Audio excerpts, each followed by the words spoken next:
আসসালামু আলাইকুম। কি অবস্থা সবার? আশা করি সবাই অনেক বেশি ভালো আছো। তো তোমরা যারা চট্টগ্রাম বিশ্ববিদ্যালয়ে কমেটে ভর্তি পরীক্ষা দিবা, তো তোমাদের জীববিজ্ঞান প্রিপারেশন কিভাবে গুছাই নিবা, কোন চ্যাপ্টারগুলোকে বেশি করে ইম্পর্টেন্স দিবা, তার উপর ভিত্তি করে আমরা বিগত 6 বছর অ্যানালাইসিস করছি এবং এই অ্যানালাইসিস শেষে তুমি বুঝতে পারবা যে তোমার কোন চ্যাপ্টারগুলো চট্টগ্রাম ইউনিভার্সিটির জন্য স্পেসিফিক ভাবে বেশি ইম্পর্টেন্স এবং তুমি চাইলে কোন চ্যাপ্টারগুলো স্কিপ করে আসতে পারো বা শর্ট সিলেবাসের বাইরে কোন চ্যাপ্টারগুলো বেশি ইম্পর্টেন্ট সবকিছু নিয়ে একটা ধারণা পেয়ে যাবা এই ভিডিওতে। তো যারা ছবিতে ভর্তি পরীক্ষা দিবা তারা ভিডিওটা সম্পূর্ণ দেখবা, অথবা যদি এখনো না দেখার হয় তো ভিডিওটা শেয়ার করে রেখে দেবা যেন পরবর্তীতে তুমি খুব সহজেই খুঁজে পাও। এবং আমাদের চ্যানেলটা এবং আমাদের ফেসবুক পেজটা অবশ্যই ফলো এবং সাবস্ক্রাইব করে রাখবা। চলো কথা না বলে শুরু করি আমরা। তো প্রথমে আমরা আমাদের জীববিজ্ঞান প্রথম পত্র এর অ্যানালাইসিস দেখবো একদম 2020-21 সেশন থেকে একদম রিসেন্ট 2025-26 সেশন পর্যন্ত, ঠিক আছে? তো প্রথমে যদি আসি কোষের গঠন, তো এই চ্যাপ্টার নিয়ে আসলে কিছু বলার নাই, কারণ এখান থেকে চট্টগ্রাম ইউনিভার্সিটি একটা ফেভারিট চ্যাপ্টার। দেখো তুমি যদি তাকাও 25-26 এখান থেকে 5টা প্রশ্ন আসছে, 24-25 9টা প্রশ্ন, মানে ম্যাক্স ম্যাক্স কয়টা প্রশ্ন আছে? 9টা প্রশ্ন আসছে 24-25 সেশনে। বুঝতে পারছো? একটা চ্যাপ্টার থেকে। এরপরে যদি দেখো 23-24-এ 3টা, 22-23-এ 3টা, তারপর 21-22-এ 4টা, 3টাতে, তার মানে এখান থেকে মিনিমাম তোমার 3 থেকে 4টা প্রশ্ন আসেই। যদি আমি গড় করে বলি তাহলে সর্বনিম্ন তুমি 4টা প্রশ্ন এখান থেকে পাবাই। তো কোষের গঠন এটা তোমার জন্য ভাই বেশি ইম্পর্টেন্ট। আর এখান থেকে যে খুব বেশি কঠিন প্রশ্ন আসে এরকম কিন্তু না, প্রশ্ন খুবই সহজ আসে। তুমি যদি বিগত বছরের প্রশ্নগুলা যে টপিক থেকে আসছে ওই টপিকগুলো মেইন বই থেকে পড়ে ফেলো ভাই, তোমার এখানে প্রিপারেশন নেওয়াটা কোনো কঠিন কাজ হবে না। তুমি বায়োলজিতে একটা ফুল মার্ক এনশিওর করতে পারবা। দেখো মাথায় রাখো, তুমি যে কোনো একটা পরীক্ষায় 25-এর মধ্যে তুমি যদি এখানে 20 এনশিওর করতে পারো, 20+ রাখতে পারো, তোমার কিন্তু চান্স পাওয়াটা অনেক বেশি ইজি হয়ে যায়। ওই একটা সাবজেক্টই তোমার চান্স পাইতে অনেক বেশি কাজে লাগাবে। এছাড়াও তুমি যদি দুইটা সাবজেক্ট, সাপোজ তোমার দুইটা সাবজেক্ট কত 50 মার্ক না, এই 50-এর মধ্যে তুমি যদি 40+ রাখতে পারো আর বাকি যে 50 মার্ক সেখানে তোমার যদি 20+ থাকে, তো তোমার যদি 60+ হয় তুমি কিন্তু চান্স পেয়ে যাবা। এই বিষয়টা কিন্তু যে কোনো ইউনিভার্সিটির ক্ষেত্রে প্রযোজ্য। যে কোনো দুইটা সাবজেক্ট তোমাকে খুব ভালো করতে হবে। তো ছবিতে যদি তুমি ভালো মতো চান্স পেতে চাও তো তোমাকে বায়োলজি অংশটা ভালো জানতে হবে। কেন? বা এখানে পুরোপুরি থিওরি প্রশ্ন, তুমি দেখা মাত্রই উত্তর করে আসতে পারবা। তো এর জন্য বলতেছি যে বায়োলজি পার্টটা তোমরা দেখো আসলে কোন চ্যাপ্টারগুলো আমাদের জন্য বেশি ইম্পর্টেন্ট, এবং তুমি এভাবে পড়ো। ভিডিও শেষে আমি বলে দিব আসলে এই বায়োলজিটা কি কি পড়তে হবে, কোন বই পড়তে হবে। তো ভিডিওটা অবশ্যই সম্পূর্ণ দেখবা। নেক্সট আসো আমাদের কোষ বিভাজন। এখান থেকেও প্রতি বছর একটা করে প্রশ্ন আসে, তুমি এটা সলভ করতে পারো। দেন আসো অণুজীব। তো অণুজীব থেকে দেখো প্রতি বছর কিন্তু প্রশ্ন আসছে, প্রশ্নের কাউন্ট আমি করলাম না, কিন্তু প্রত্যেক বছর কিন্তু অণুজীব থেকে প্রশ্ন ছিল এবং এখান থেকেও বেশ কিছু সিলেক্টেড টপিক থেকে প্রশ্ন আসে। তো তুমি জাস্ট কি করবা, কিউর যে কোশ্চেন ব্যাংকটা আছে এই কোশ্চেন ব্যাংকটা ভাই অবশ্যই এখানকার যে টাইপ গুলো আছে, টপিক গুলো আছে, এগুলো একটু পড়ে নিও, ঠিক আছে? টপিকটা কনসেপ্টটা ক্লিয়ার করে নিও। তুমি দেখবা প্রশ্ন ব্যাংকে ব্যাখ্যাতে যথেষ্ট দেওয়া আছে, এখন বিষয় হচ্ছে তুমি কনসেপ্টটা ক্লিয়ার করতে পারতেছো কিনা বা ওই টপিক রিলেটেড প্রশ্নগুলো তোমার জানা হচ্ছে কিনা, এটা হচ্ছে মেন ফ্যাক্ট, ঠিক আছে? তো তুমি যে কোনো একটা সহায়ক বই থেকে এই টপিকগুলো পড়ে ফেলতে পারো তাও হবে। আর যদি সহায়ক বই না থাকে সেই ক্ষেত্রে তুমি মেন বই পড়বা। তো মেন বই কাদের জন্য? যাদের একবার মেন বইয়ের উপর গুরুত্ব আছে, মানে আরো তুমি জানো যে আসলে কোথায় কোন টপিকগুলো আছে, দেখা মাত্র বুঝতে পারবা। এখন মেন বই তুমি জানোই না, কোনোদিন পড়ো নাই, এখন হুটহাট পড়তে গেলে তোমার জন্য টাফ হয়ে যাবে, ঠিক আছে? তো তোমার কাছে যদি কোনো সহায়ক বই থাকে সেটা দেখতে পারো। আর যারা মেন বইটা পড়ে অভ্যস্ত, বুঝতে পারবা যে এই যে অণুজীবের একটা টপিক তখন দেখলা এই টপিকটা এখানে আছে বা এখান থেকে আমি পড়ে ফেলতে পারবো। তো এরকম যদি আর সক্ষমতা থাকে তাহলে সে মেন বইটা খুব ভালো করে পড়তে পারবা। আর মেন বই আসলে ইম্পর্টেন্স অনেক বেশি। মেন বইয়ের উপর তোমার যদি ভালো একটা গুরুত্ব থাকে বা তুমি যদি ভালোভাবে মেন বইটা শেষ করে ফেলতে পারো, দেখবে যে কোনো প্রশ্ন আসলে তুমি সলভ করে আসতে পারবা। এটা হচ্ছে মেন বই পাওয়ার। আর সহায়ক বই বা গাইড বলো, সেখানে কি হবে, যদি প্রশ্ন কমন না আসে তুমি একটু বিপদে পড়তে পারো। এই যা, ঠিক আছে? এবার আসো নেক্সট কোশ্চেন, নগ্ন বীজে আবৃত উদ্ভিদ। এখান থেকেও কিন্তু দুইটার মতো প্রশ্ন আসে। দেখো 3টা প্রশ্ন আসছে এবং 4টা প্রশ্ন কিন্তু ম্যাক্স আসছে। সো আমাদের নগ্ন বীজে আবৃত উদ্ভিদ এটাকেও বেশি ইম্পর্টেন্স দিতে হবে প্রথম পত্রের মধ্যে। এবং তুমি দেখবে অ্যানালিসিস করে যে জীববিজ্ঞান প্রথম পত্র থেকে কিন্তু প্রশ্ন বেশি আসে তুলনামূলকভাবে। দেখো একটা চ্যাপ্টার থেকে 9টা প্রশ্ন চলে আসছে, তার মানে কি বোঝাই যাচ্ছে যে প্রথম পত্রের আধিপত্য কিন্তু এখানে বেশি। নেক্সট যদি আসো আমাদের উদ্ভিদ সাহিত্য, তো এখান থেকেও রেগুলার প্রশ্ন আসে। তারপর দেখো টিস্যু ও টিস্যু তন্ত্র, এখান থেকেও দেখতে পাচ্ছ 1 বছর আসছে, মাঝখানে বাকি 3 বছর আসেনি, মোটামুটি বাকি সবগুলাতে আসছে, ঠিক আছে? তো আমরা এগুলো পড়বো। উদ্ভিদ সাহিত্যটা মোটামুটি তোমাকে ভালো করে ইম্পর্টেন্স দিতে হবে। টিস্যু তন্ত্র এখান থেকে তুমি কোশ্চেন ব্যাংকটা ভালো করে দেখবা, কোশ্চেন ব্যাংকের টাইপ গুলা ভালো করে সলভ করে ফেলবা।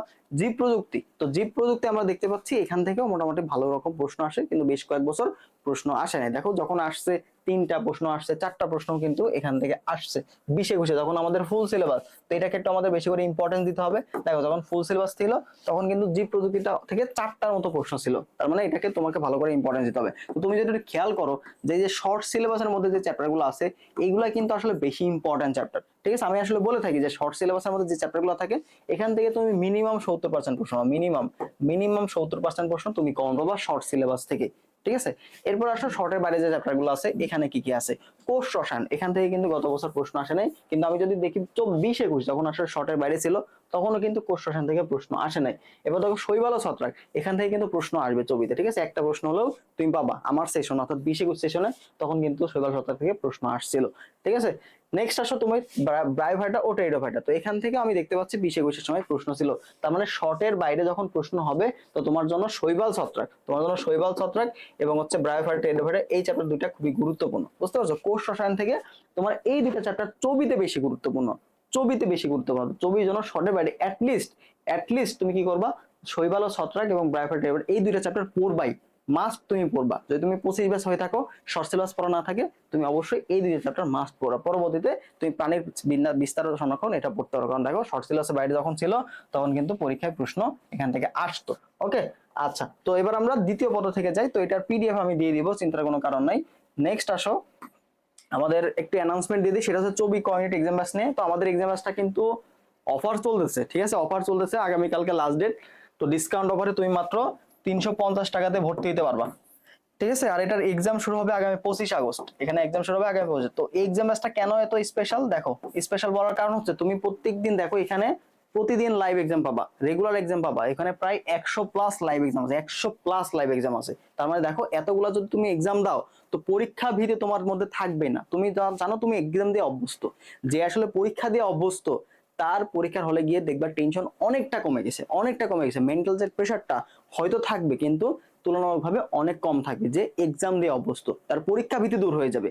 যে একজন শিক্ষার্থী মার্ক কম পাচ্ছে কিন্তু সে তার ভুলগুলো শুধরে নিচ্ছে, তা আসলে এ আস্তে আস্তে এত ইমপ্রুভ করবে ভর্তি পরীক্ষা কিন্তু ভালো রকম টপ পাওয়ার মতো। দেখো প্রথম পরীক্ষায় তোমার খারাপ হইতেই পারে, বাট তুমি যদি একটা জেদ করতে পারো যে পরবর্তী পরীক্ষায় আমি ভালো করব, এটা কিন্তু বাজে। তো তোমরা অনেকে ভাবতেছো ভাই সিলেবাস শেষ না হলে এক্সাম, ভাই তোমার এক্সাম ব্যাচটা আমরা কেন রাখছি, যেন তুমি সিলেবাসটা প্রপার ওয়েতে শেষ করতে পারো, একটা রুটিন মাফিক তুমি সিলেবাসটা শেষ করতে পারো, এর জন্য তো এক্সাম ব্যাচটা। তো তোমার সিলেবাস শেষ করার পর এক্সাম, এটা কোনো লজিক না। তো তুমি যদি প্রত্যেকটা অধ্যায় কিভাবে পড়তেছো ওইটা দিয়ে যাচাই করতেছো, তাহলে প্রথমে তোমার ওই অধ্যায় ভিত্তিক রিভিশনটা হয়ে যাচ্ছে, দেন অধ্যায় ভিত্তিক যে গ্যাপটা আছে ওটা ফিল আপ হয়ে যাচ্ছে।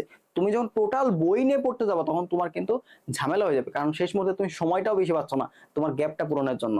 এর জন্য এখন থেকে এক্সামগুলো দাও, রুটিন অনুযায়ী এক্সাম দিয়ে সিলেবাসটা তুমি শেষ করো। আগামী 25 তারিখ থেকে এক্সাম শুরু হবে। তো যারা ডিসকাউন্ট অফারে ভর্তি হতে চাও দ্রুত আমাদের হোয়াটসঅ্যাপে যোগাযোগ করবা, ঠিক আছে। তো ডিসকাউন্ট অফার শেষ হলে তুমি পাবা না। আরেকটা বিষয় সেটা হচ্ছে এক্সামের প্রত্যেকটা এক্সামের পাশে আমরা কিন্তু গুরুত্বপূর্ণ টপিক অ্যানালাইসিস দিয়ে দিব, ঠিক আছে। যে একটা চ্যাপ্টার থেকে তুমি কি কি পড়বা, কোন বই ফলো করবা, সবকিছু আমি আগে থেকে জানাই দিব। এবং এই এক্সামগুলো তুমি কিন্তু বাসায় বসে ওএমআরও দিতে পারবা। ওএমআর প্রিন্ট করে আমাদের ওএমআর প্রিন্ট দেওয়া পিডিএফ দেওয়া থাকবে, তুমি এটা প্রিন্ট করে এক্সামগুলো কিন্তু দিয়ে দিতে পারবা। তো অনেকগুলো ফিচার আছে ছবির জন্য।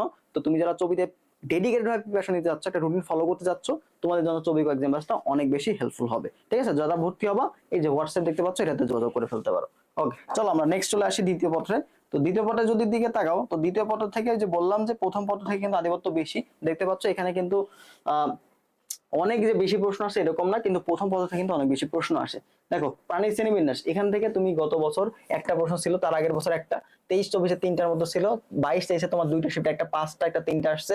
দেন যদি আমরা 20-21-এর দিকে আসি শর্ট সিলেবাসে বাইরে, তখনও কিন্তু 3টা করে প্রশ্ন আসছে, কারণ এখানে বেশ কিছু পর্ব রিলেটেড যে প্রশ্নগুলো আছে, পর্বের যে বৈশিষ্ট্যগুলো উদাহরণগুলো ওইখান থেকে কিন্তু খুব বেশি প্রশ্ন আসে। তো তুমি অবশ্যই ওই টপিকগুলো একটু ভালো করে দেখে নিবা, এবং মেইন যে টপিকগুলো বোল্ড করা দেখবা কিছু লাইন থাকে, বোল্ড করা কিছু শব্দ থাকে, ওই বোল্ড করা লাইন শব্দগুলো একটু দেখে নিবা ভাইয়া, তাহলে কিন্তু অনেকটা তোমার জন্য কভার হয়ে যাবে।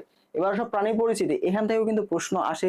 রুই মাছ আছে, এখানে ঘাস ফড়িং আছে, হাইড্রা আছে, যেহেতু টপিক অনেকগুলো, তো এখান থেকে তুমি অবশ্যই কি পয়েন্টস যেগুলো পরীক্ষায় আসে, ঠিক আছে, বিভিন্ন ইউনিভার্সিটিতে আসে, ওই পয়েন্টগুলো পড়ে ফেললেই তোমার জন্য কভার হয়ে যাবে। এত কিছু চিন্তার কোনো কারণ নাই, তোমাকে পড়াশোনাটা স্মার্টলি পড়তে হবে। আসলে কোন টপিকগুলো থেকে আসে প্রশ্ন ঘুরে ফিরে, ওগুলো থেকে কিন্তু প্রশ্ন আসবে। হাবি যাবি যেখান থেকে মানে প্রয়োজনই নাই ওরকম জায়গা থেকে প্রশ্ন এসে তোমাকে বিভ্রান্ত করবে না, ঠিক আছে। আসলেও তুমি রিসিভ করে দেবা, কারণ ওই প্রশ্ন কেউই পারবে না। তুমি চেষ্টা করবা সহজ যে প্রশ্নগুলা যেগুলো সবাই পারে ওই টাইপের প্রশ্নগুলো যেন কোনোভাবে স্কিপ না হয়, ঠিক আছে, এই কাজটা করবা। তো পানির পরিস্থিতির শ্রেণীবিন্যাস এই দুইটা চ্যাপ্টারে আসলে গুরুত্বপূর্ণ এবং দুইটাই একটার সাথে একটা কানেক্টেড। তো অবশ্যই দুইটা চ্যাপ্টারে ভালো করে পড়ে ফেলবা। পরিপাক শ্বসন থেকে প্রশ্ন আসে, তুমি দেখতে পাচ্ছ গত বছর তার আগের বছর 2টা করে প্রশ্ন ছিল, এবং এদিকে আমরা কিন্তু প্রশ্ন দেখতে পাচ্ছি 21-22 4টার মতো প্রশ্ন ছিল, এবং 20-21 শর্টসের বাইরে তখনও কিন্তু দুইটার মতো প্রশ্ন আসতো। তো অবশ্যই আমাকে পরিপাক শোষণে ইম্পর্টেন্স দিতে হবে, ঠিক আছে। এখানে টপিকগুলো মোটামুটি ভালোই ইম্পর্টেন্ট এবং ঘুরে ফিরে যে টপিকগুলো থেকে প্রশ্ন আসে ওইগুলাই আসে এবং অনেক প্রশ্ন রিপিটেড হয়েছে, রিপিটেড প্রশ্ন বুঝছো, একদম রিপিটেড মান সহ রিপিটেড প্রশ্ন কিন্তু এখানে আসছে। দেন আসো শোষণ ও শ্বাসক্রিয়া। এখান থেকে যদি আমরা দেখি তো 25-26 প্রশ্ন আসে না গত বছর, 24-25 দুইটা ছিল তার আগে। তো এই চ্যাপ্টার থেকে খুব একটা বেশি প্রশ্ন আসে না, তুমি চাইলে এটা স্কিপ করতে পারো অথবা কোশ্চিন ব্যাংকটা দেখে নিতে পারো। দেন আসো রক্ত সঞ্চালন। তুমি একটা কাজ করো, ভার্সিটি ইউনিটের কোশ্চিন ব্যাংকটা দেখবে, ঠিক আছে। ভার্সিটি ইউনিটের কোশ্চিন ব্যাংকটা তুমি শ্বসন প্রক্রিয়া থেকে দেখে নিও, তাহলে কভার হয়ে যাবে। নেক্সট আসি আমরা রক্ত সঞ্চালন। তো এখান থেকে দেখতে পাচ্ছ গত বছর দুইটার মতো প্রশ্ন ছিল, তার আগের বছর একটা আসছে এবং আমাদের শর্টের বাইরে যদি এদিকে দেখি তিনটা একটা একটা একটা করে আসছে। শর্ট সিলেবাসের বাইরে বা 20-21 সেশনে তোমাদের কিন্তু একটা প্রশ্ন ছিল। তো রক্ত সঞ্চালন থেকেও সেম টাইপ থেকে প্রশ্ন আসে, সেম টপিক থেকে বিগত বছর যে টাইপগুলো থেকে আসছে ওই টপিকগুলো থেকে প্রশ্নের সম্ভাবনা অনেক বেশি। তো তুমি ওই টপিকগুলো ভালো করে দেখে নিবা। নেক্সট আছে চলন ও অঙ্গ চালনা। এখান থেকে খুব বেশি প্রশ্ন আসে না, তবুও তুমি কি করতে পারো, এটা যেহেতু ছবির প্রশ্ন ব্যাংক, পাশাপাশি ভার্সিটি এমএর যে কোশ্চেন ব্যাংকটা আছে এটা তুমি সলভ করবা, ঠিক আছে, এই অধ্যায়টা। কারণ ছবিতে এখান থেকে খুব একটা বেশি যে প্রশ্ন আসে এরকম দেখা যায় না, বাট তাহলে ছবিতে যেহেতু আসে না তো ছবির প্রশ্ন ব্যাংকে খুব একটা বেশি প্রশ্ন পাবা না, তার জন্য তুমি ভার্সিটি এমএর কোশ্চেন ব্যাংকটা সলভ করে যাবা, তাহলে ইনশাআল্লাহ কভার হয়ে যাবে। এবার জিন তত্ত্ব বিবর্তন, এই চ্যাপ্টারটা জীব প্রযুক্তির মতো ইম্পর্টেন্ট। তুমি দেখতে পাচ্ছ রিসেন্ট এগুলোতে একটা করে প্রশ্ন হলেও আসছে, ঠিক আছে, প্রতি বছর। খালি এখানে 21-22 একটা সেট দুইটা আসে নাই, বাকি দেখো সব জায়গাতে কিন্তু প্রশ্ন আসছে। তো আমাদের জিন তত্ত্ব বিবর্তন এখান থেকে ওই টাইপগুলো সেমই থাকে, ঘুরে ফিরে যে টপিকগুলো থেকে প্রশ্ন আসছে ওই টপিকগুলো থেকে আসে। তো তুমি ওই টপিকগুলো দেখেই ভালো করে সলভ করে নিলে ইনশাআল্লাহ কভার হয়ে যাবে। তো ওইটা গেল আমাদের শর্ট সিলেবাস। তো শর্ট সিলেবাসের যে চ্যাপ্টারগুলো থাকে এখান থেকে ম্যাক্সিমাম প্রশ্ন এসে থাকে, তুমি দেখলা। দেন আমরা আসবো হচ্ছে শর্টের বাইরে যে চ্যাপ্টারগুলো আছে এইগুলা। ছবিতে কিন্তু ফুল সিলেবাসের পরীক্ষা হয়, বুঝতে পারছো তো, ফুল সিলেবাস বলেই এরকম ভাবে ইম্পর্টেন্স দেয়। তার মানে তোমার এবার যেহেতু ফুল সিলেবাস, তো এরকম হওয়ার সম্ভাবনা অনেক বেশি। দেন আসো বজ্র নিঃশেষণ, কিডনির যে অধ্যায়টা আছে ওইখান থেকে তোমার 20-21 আমরা যদি দেখি যে শর্টের বাইরে যখন ছিল তখন দুইটার মতো প্রশ্ন ছিল, দুইটার মতো প্রশ্ন ছিল, মাঝখানে কিন্তু কিডনি থেকে প্রশ্ন ভাবে আসে নাই, ঠিক আছে। সমন্বয় নিয়ন্ত্রণ, এটাকে ভাই তোমার গুরুত্ব দিতে হবে, কারণ এখান থেকে অনেকগুলো প্রশ্ন আসে। দেখতে পাচ্ছ সে তোমার হচ্ছে 22-23 তিনটার মতো প্রশ্ন ছিল, তারপর তোমার 23-24 দুইটা ছিল, গত বছর একটা ছিল, তার আগে 21-22 তোমার 5টার মতো প্রশ্ন ছিল, 20-21 তোমার 3টা একটার মতো প্রশ্ন ছিল। তো এই চ্যাপ্টারটা কোনোভাবে বাদ দেওয়া যাবে না। শর্টের বাইরে প্রত্যেকটা ইউনিভার্সিটিতে তুমি কিন্তু সমন্বয় নিয়ন্ত্রণ এখান থেকে প্রশ্ন পাবা। তো অবশ্যই সমন্বয় নিয়ন্ত্রণ এই চ্যাপ্টারটা ভালো করে দেখবা, বিশেষ করে হরমোন রিলেটেড যে প্রশ্নগুলো আছে, হরমোন, তারপর তোমার যে আমাদের মস্তিষ্কের যে গঠন, মস্তিষ্কের গঠন ও কাজ, এই ধরনের প্রশ্নগুলো থেকে কিন্তু বেশি আসে, ঠিক আছে। দেন আসা হচ্ছে মানব জীবনের ধারাবাহিকতা, এখান থেকে খুব একটা বেশি প্রশ্ন আসে দেখা যায় না, তুমি চাইলে এটা স্কিপ করে দিতে পারো। দেন মানব দেহ প্রতিরক্ষা, এখান থেকে খুব একটা বেশি প্রশ্ন আসে না, তো তুমি এই চ্যাপ্টারটা একটু দেখবা, ভার্সিটি এর কোশ্চেন ব্যাংকটা, ঠিক আছে, ভার্সিটি এর যে কোশ্চেন ব্যাংকটা তুমি দেখবা। তো এই ছিল মূলত আমাদের হচ্ছে মোটামুটি চ্যাপ্টার অ্যানালাইসিস, ঠিক আছে, চ্যাপ্টার অ্যানালাইসিস। তো এবার আমরা একটু আলোচনা করব হচ্ছে কিভাবে প্রস্তুতি নিবা, ঠিক আছে, কিভাবে তুমি প্রিপারেশনটা গুছাই নিবা, এটা তোমাদের বলি। তো প্রথম যে কাজটা ভাইয়া আমি বারবার যেটা বলি সেটা হচ্ছে তোমাকে অবশ্যই কোশ্চেন ব্যাংকের উপর ইম্পর্টেন্স দিতে হবে। তো ছবির যে কোশ্চেন ব্যাংকটা আছে, ঠিক আছে, ছবির যে কোশ্চেন ব্যাংকটা আছে এটা যদি তুমি হচ্ছে ব্যাখ্যা সহ পড়ে দাও, ঠিক আছে, এটা যদি তুমি ব্যাখ্যা সহ, ইংলিশে লিখলাম, ব্যাখ্যা সহ যদি ভালো করে পড়ে যাও তো টপিকগুলোতে অনেকগুলো ক্লিয়ার হয়ে যায়। এই জন্য তোমাকে একটা ভালো প্রশ্ন ব্যাংক তোমাকে সাজেস্ট করি। তো তুমি প্রশ্ন ব্যাংকের ক্ষেত্রে দেখো আসপেক্টে যে ছবি নলেজ আছে এটা হচ্ছে অধ্যায় ভিত্তিক প্রশ্ন ব্যাংক, তুমি এটা নিতে পারো, অথবা তোমার হচ্ছে পানকড়ি প্রশ্ন ব্যাংক, এই দুইটা প্রশ্ন ব্যাংকই ভালো। তো পানকড়ি প্রশ্ন ব্যাংকটা অধ্যায় ভিত্তিক, চ্যাপ্টার সাল ভিত্তিক আছে এটা, কিন্তু এটার ব্যাখ্যাগুলো কিন্তু চমৎকার, এটার ব্যাখ্যাগুলো চমৎকার, ঠিক আছে। কিন্তু এখন যেহেতু তুমি অধ্যায় ভিত্তিক প্রিপারেশন নিবা, তো সেই ক্ষেত্রে তুমি ছবি নলেজ এই বইটা কালেক্ট করতে পারো। তো ছবি নলেজ বইটা এবং তোমার একটা ভার্সিটি ইউনিটের কোশ্চেন ব্যাংকটা যেগুলো লাগবে অবশ্যই বায়োলজির ক্ষেত্রে, ঠিক আছে, বায়োলজির ক্ষেত্রে এটা তোমাকে অনেক বেশি হেল্প করবে। ছবির প্রশ্ন ব্যাংকের পাশাপাশি ভার্সিটি ইউনিটের যে কোশ্চেন ব্যাংকটা সেটা তোমাকে অনেক বেশি কাজে দিবে ছবির ক্ষেত্রে, কারণ এখান থেকে দেখবা যে অনেক প্রশ্ন তোমার হুবহু কমন চলে আসছে। দেখবা যে রাবিতে একটা প্রশ্ন আসছে বা জাবিতে একটা প্রশ্ন আসছে বা কৃষিগুচ্ছ একটা প্রশ্ন আসছে, ওই প্রশ্নটাই তোমার দিয়ে দিল হচ্ছে এখানে।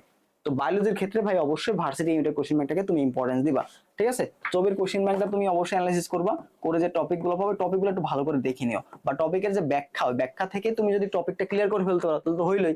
আর না পারলে তুমি একটা কি করবা, মেইন বই থেকে ভাই পড়বা, মেইন বইটা একটু পড়ে নিবা, ঠিক আছে। মেইন বই থেকে জাস্ট ওই টপিকটা A to Z পড়তে হবে না, ওই টপিকটা যেই টপিক থেকে প্রশ্ন আসছে ওই টপিকটা তুমি ক্লিয়ার করো, ঠিক আছে। ওই টপিকটা ক্লিয়ার করলে ইনশাআল্লাহ হয়ে যাবে। 2 নাম্বার যে কাজ সেটা হচ্ছে প্র্যাকটিসের জন্য, ঠিক আছে, প্র্যাকটিসের জন্য প্র্যাকটিস। তো এখানে প্র্যাকটিসটা ভাই তুমি যত বেশি প্র্যাকটিস করবা, যত বেশি প্র্যাকটিস করো তোমার জন্য তত বেশি ভালো, ঠিক আছে। তো তুমি অবশ্যই ভার্সিটি ইউনিটের যে কোশ্চেন ব্যাংকটা আছে, ভার্সিটি ইউনিটের কোশ্চেন ব্যাংকটা এটা তুমি সলভ করবে এবং অবশ্যই তুমি এক্সাম দিবা। তো এক্সাম দেওয়া মাস্ট, কারণ একটা চ্যাপ্টার তুমি পড়লা, কোষের গঠন পড়লা, তুমি আসলেই পারো কিনা, তোমার কি করতে বলো, তো তুমি কি করো যে আমাকে পড়া ধরো বা দেখো আমি পারতেছি না, এর জন্য তোমাকে একটা টেস্ট দিতে হবে, এক্সাম দিতে হবে, ঠিক আছে। তো ওই অধ্যায়টা তুমি যখন শেষ করবা একটা এক্সাম দেবো, তখনই আসলে তুমি পরিপূর্ণভাবে বুঝতে পারবা যে আসলে তোমার অধ্যায়টা কতটুকু শেষ হয়েছে। ঠিক আছে, কতটুকু শেষ হয়েছে। এই জন্য ভাই তোমাকে প্রত্যেকটা অধ্যায় শেষ করার পাশাপাশি এক্সাম দেওয়াটা মাস্ট। ওকে, এক্সাম দেওয়াটা মাস্ট। তো যারা আসলে এক্সামের সাথে যুক্ত হতে চাচ্ছ তারা কষ্ট করে আমাদের হোয়াটসঅ্যাপ নাম্বারে একটু যোগাযোগ করবা, তাহলে আমি তোমাদের ডিটেলসটা জানাই দিব, অথবা কমেন্ট বক্সে ডিটেলস দেওয়া আছে, সেখান থেকে তুমি ভর্তি যেতে পারো। আর একটা কাজ করো বায়োলজির ক্ষেত্রে, সেটা হচ্ছে অনুশীলনের প্রশ্নগুলো যদি কালেক্ট করতে পারো তাহলে এটা বেস্ট হয় অনুশীলনের প্রশ্নগুলো সলভ করা, কারণ প্র্যাকটিসের কোনো বিকল্প না। আবার বললাম, একটা চ্যাপ্টার তুমি যদি বা একটা সাবজেক্ট যদি ভালো একটা মার্ক এনশিওর করতে পারো, তোমার চান্স পাওয়াটা কিন্তু অনেক বেশি সহজ হয়ে যাবে। তো এখানে 25-এর মধ্যে তুমি যদি 20+ রাখতে পারো, তোমার জন্য এটা লাভ। বুঝতে পারছো, তোমার চান্স পাওয়াটা সহজ হয়ে যাবে। এর জন্য যে কোনো দুইটা সাবজেক্ট খুব ভালো করার চেষ্টা করবা, বাকি দুইটা সাবজেক্ট দুর্বল হলেও সমস্যা নাই। ওকে, তো ভালো থাকো সবাই। বায়োলজি নিয়ে বা অন্য কোনো চ্যাপ্টার নিয়ে যদি কোনো সমস্যা থেকে সেটা কমেন্ট করতে পারো। পরবর্তীতে আমরা আসলে কোন সাবজেক্ট নিয়ে তোমাদের গাইডলাইন দিব সেটা জানো। ঠিক আছে, আর বায়োলজি কোন চ্যাপ্টার নিয়ে তোমার প্রবলেম আছে, ওই কোন টপিকগুলো পড়বা, এগুলো যদি গাইডলাইন লাগে সেটাও কমেন্ট করতে পারো। ওকে, তো ভালো থাকো সবাই, দেখা হবে পরবর্তী ভিডিওতে। আল্লাহ হাফেজ।